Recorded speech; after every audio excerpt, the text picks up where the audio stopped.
Hello, and welcome to the Arbitration Conversation. So in this arbitration conversation, we're going to talk about a very important issue, implicit bias.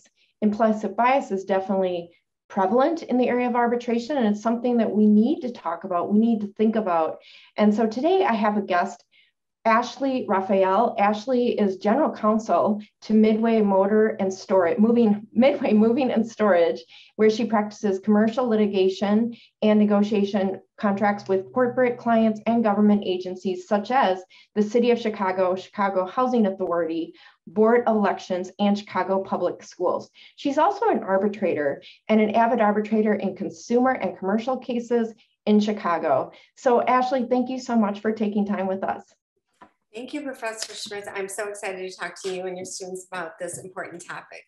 So first of all, when we're talking about implicit bias, what is it? So how would you define, or when you think about it as an arbitrator, how should we think about implicit bias? Well, it's something that's hard to talk about, and we need to talk about it in the law, because as soon as you start talking about it, especially with lawyers, we automatically think, well, I'm not racist, I'm not sexist, I'm not ageist, and it's none of those things. It's none of those things. So I'm going to try to talk about things that we don't really think about when we think about bias, instead of those obvious ones of race and gender.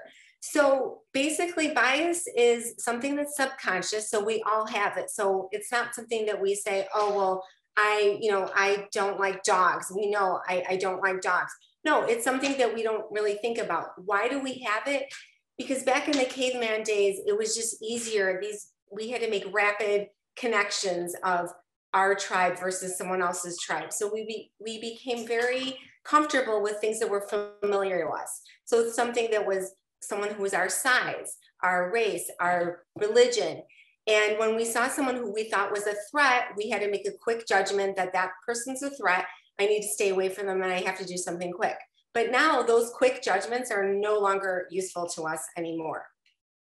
Right. And, we all know this happens. It could be something as simple as, oh, that person's driving a red car. I assume they're going to be speeding, right? It can be just different sort of mental shortcuts that we make in our daily lives all the time.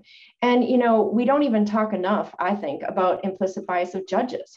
So when you go into court as a trial attorney as well, you have to realize that there are certain implicit biases that that judge may bring to bear when the judge gets on the bench. Definitely. And it can affect our decision-making if we are arbitrators or mediators, and also if we are lawyers. So I'll give you a quick example. I'm an arbitrator, and we had a case where it was an immigrant family, mom, dad, child, car accident case, ambulance comes, the dad didn't get in the ambulance. In the arbitration, every time the dad was on the stand and it was asked questions, the wife, mom, would answer for him. So after the arbitration, I was with two other arbitrators, and one of them said, well, I just don't believe that the dad was injured. And I said, why? And he said, because you didn't go in the ambulance.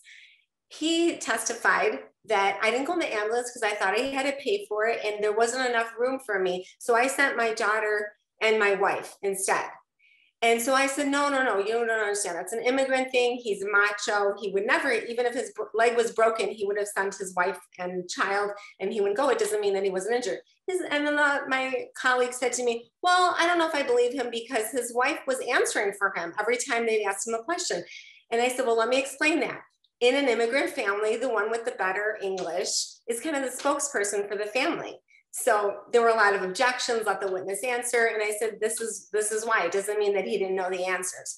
So there could be a bias of, somebody who doesn't speak English well, or an immigrant, or things like that you don't really think of that could affect your decision making.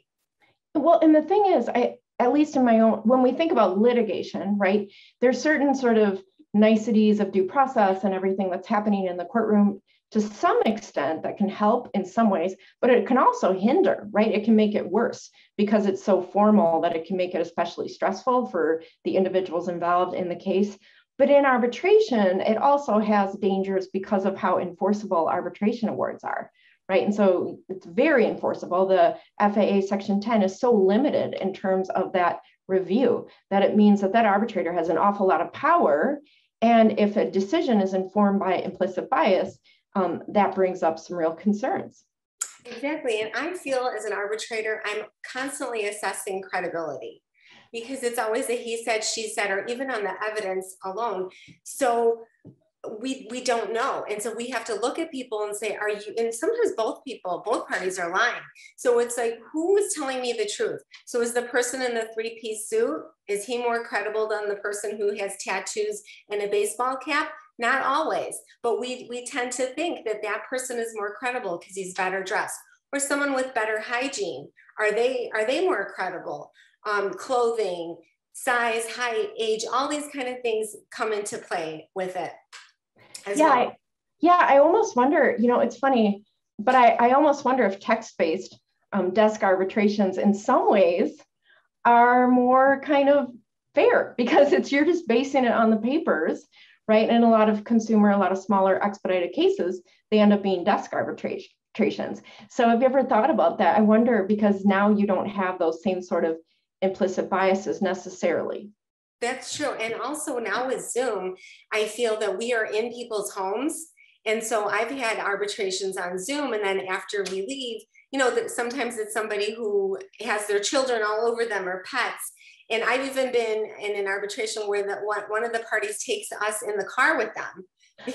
And so then afterwards, the panel will sit there and say, well, I can't believe that she was wearing a tank top. And I can't believe that the kids were screaming and the dog was barking in the doorbell. I said, listen, we're in this person's home. Maybe she can't afford childcare. She's a mom. She's in the car. She has to take a kid to daycare, whatever it is. So we have to let go of those biases. And we are now really in their homes.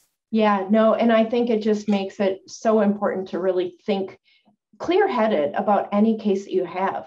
So what are your sort of recommendations for any arbitrator, especially, or aspiring arbitrator, my students or whoever thinking about wanting to someday be an arbitrator? How do you kind of put those implicit biases aside? How do you fight against it? Because it's such an important issue. We want to make sure that we sort of shed light on it and give ideas to make sure that people aren't kind of moving in the direction or buying in to their own biases.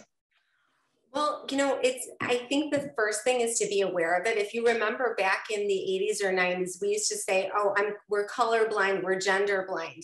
Well, now we can't say that anymore. Now that's almost insulting to say that I'm colorblind or gender blind because they want you to see their color, their gender, their disability. So we can't say those things. So things are always changing. And I think the more that we're aware of it, I think it's better. And what I try to do is I try to find counter evidence for whatever I think I might have a bias for. For instance, I am afraid of dogs, and there are a lot of arbitration dog cases. I know I'm afraid of dogs, but when I really break it down, is it the dog? No, it's the dog owner. So when I tell people, if you're doing an arbitration, I love the responsible dog owner. I love that person because they're the ones holding the dog on the leash. And, because I'm a runner, I'm always afraid the dog's going to chase me. So I like the responsible dog owner. So I always say if you're litigating, to keep it clean and think, okay, well, my arbitrator might not like dogs and I have a dog case, but my arbitrator, who doesn't like a responsible dog owner, right? So there's ways to think about it in a way that even if that person has a bias that you're not aware of, that you can present your case in a clean fashion that anybody can really look at it and say, oh yes, I see that, and take the bias out of it. And also bias is always changing. I work with truck drivers, and even as recently as 5 years ago, people have a bias against truck drivers, cab drivers, things like that, because they're the ones on the road that you're afraid of the truck. But now with the whole COVID situation, the truck drivers have become essential workers. And now that has changed. Maybe the grocery store bagger, we thought of, okay, well, this person, if he shows up in an arbitration, and then we have a doctor on the other side, well, we're going to go with the doctor. But now we look at them as essential workers.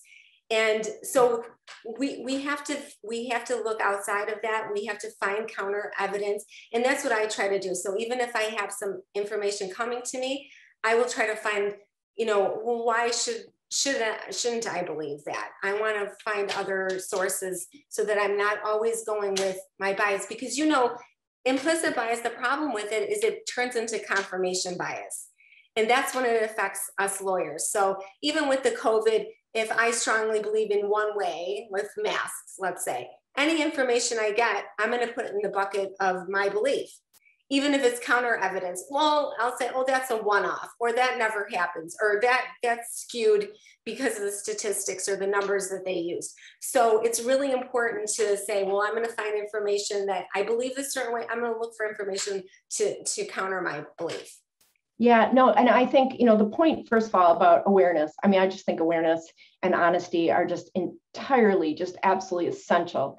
But also, like you said, and having an open mind, and avoiding that confirmation bias, because we've seen that, time and time again. And it's sad because it kind of stops us all from learning and evolving. And if we have a truly open mind and aren't just looking for evidence to kind of support what we already hope to be the answer, I think that that's a really dangerous way to go. So yeah, I'm really thankful that you took time to talk about implicit bias and to raise the issue. I'm also glad that, arbitrators are thinking about this issue. The AAA, I know they had recent training on implicit bias because it is such an important issue. So thank you so much, Ashley, for taking time with us. I really appreciate your being on the arbitration conversation. Thank you so much. I appreciate it. Thank you.